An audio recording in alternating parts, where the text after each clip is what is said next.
Well, what the bill didn't foresee was, in fact, that there were going to be cheaters and no-goods.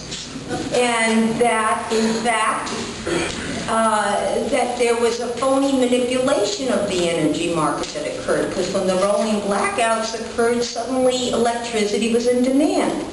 And electricity you can't store, you can't put it away, you need it every moment. And we're very spoiled, right? Those lights, we push that switch, lights go on. We're darn used to that. So there was this notion that, you know, that so then the rolling blackouts occurred, people became desperate, there wasn't more energy. Some utility companies purposely went online, said they were broken down and in a state of disrepair so that there would be less electricity to sell.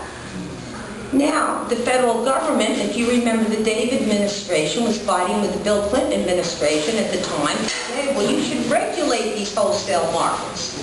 You should go in and regulate Enron. We didn't do very well with that, did we? And the after effect were that certain private traders and interests took the electricity they had and sold it to other states or held it or put a power plant offline, and suddenly states and municipalities were forced to pay these escalated prices just to get by in a day. There's two ways to get electricity. You have long-term contracts like anything else that cost you more, or you buy on the spot market, day-to-day competition. Most municipalities can foresee how much energy they'll need in a long-term contract. But when these rolling blackouts started occurring, you wouldn't know what you needed to cover. So you ended up purchasing on a spot market very expensive electricity to get you through the night. And without the federal government seeing its way clear at the time to regulating these industries, and we can say, well, California, I don't like what you're offering, I'm selling that to New Jersey this afternoon. You see, and there's no assurance you can cover. Also, the state PUC was caught up in this pixelated atmosphere. And it too said, well, we won't have long-term contracts, we'll pay more. We're going to go on the spot market.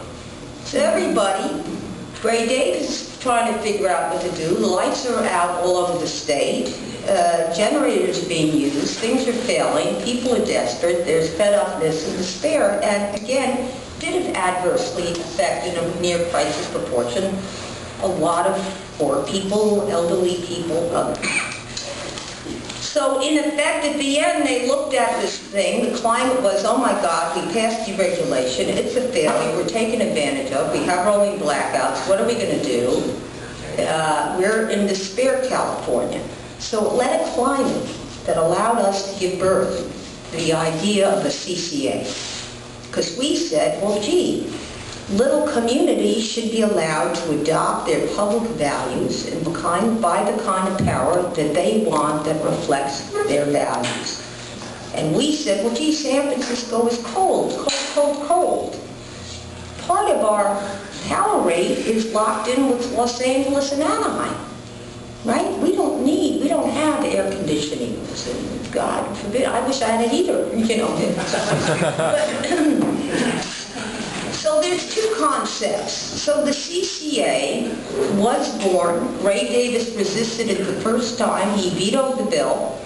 And he said, well, you don't have enough recovery for the utilities that you're municipalizing. You're taking everything away from PG&E, forcing them to sell. You're not letting them recover fees.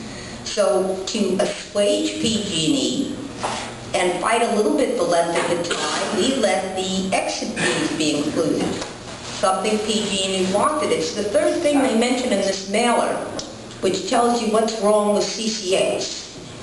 And one of the things PG&E says in this mailer, which is urging you to vote against the CCA, urging you to vote for Prop 16, is one of the, okay guys, you got it.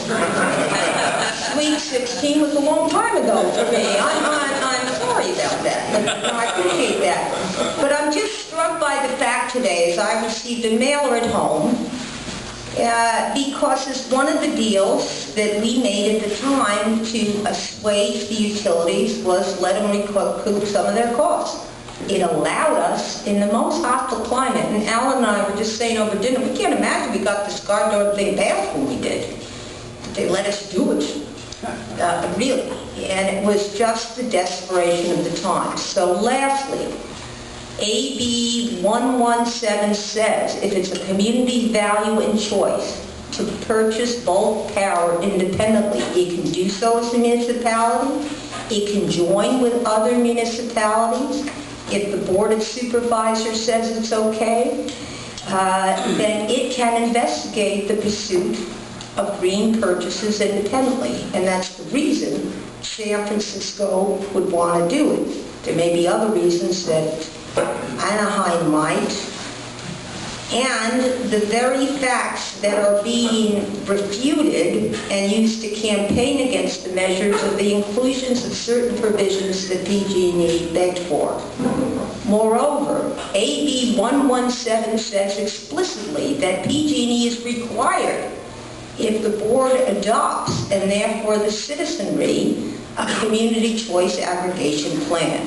It is required by statute to cooperate.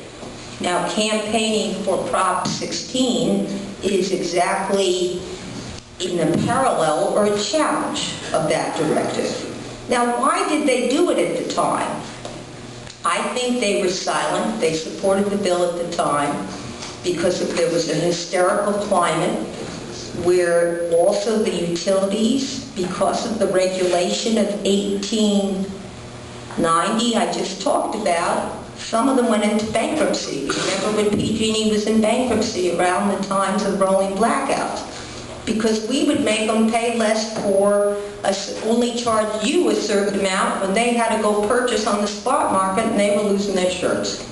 So there they were, a bankrupt utility, and I want to take us back because the old powerful PG&E was on its knees then in bankruptcy court trying to survive with the surge of questions being raised, with the traders manipulating the markets, bribing the customers, and they called for their heads. So they were in a humbled position, if that's possible, if you will. So they supported it because they kind of had no choice. They supported it because it was not all-out municipalization.